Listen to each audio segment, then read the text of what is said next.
Hey guys, JP here with a custom build fresh off the bench. So fresh that the head shell and matching speaker cabinet aren't even finished yet. But I couldn't wait to play this one for you. This is a Trainwreck Express style build inspired by Ken Fischer's designs from the early 80s. For anyone not familiar with Ken Fischer, he was a New Jersey native who worked for RCA and Ampeg in the 60s and 70s, ran his own amp repair business after that, and went on to design some seriously killer amps under the Trainwreck name, which was actually his biker nickname. Some of his clients included Eddie Van Halen, Billy Gibbons, Mark Knopfler, and he collaborated with Kendrick, Dr. Z, and Comet Amps before sadly passing away in 2006. The tune I was playing on the intro, It's Only Love, was originally a Trainwreck Express played by Bryan Adams guitarist Keith Scott. He also used it on Cuts Like a Knife, which I'll play later on.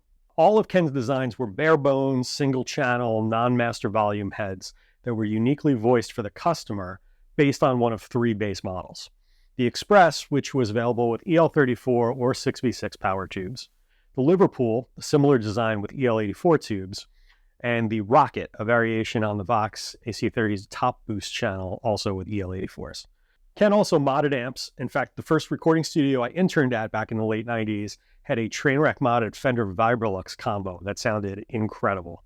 I'd give anything to know what happened to that amp after the studio closed.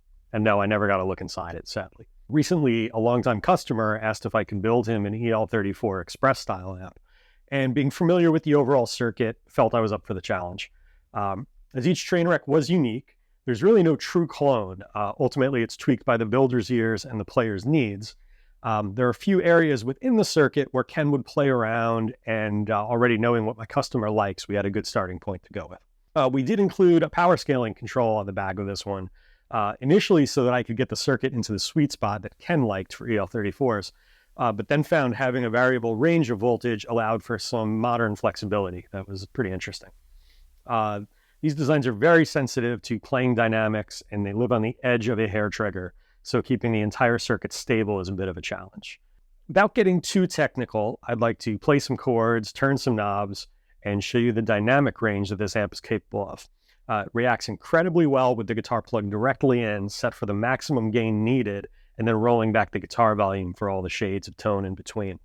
I'll use this Les Paul with PAFs. Then I'll do a little more with my P90 Special, my favorite lead tone with this amp.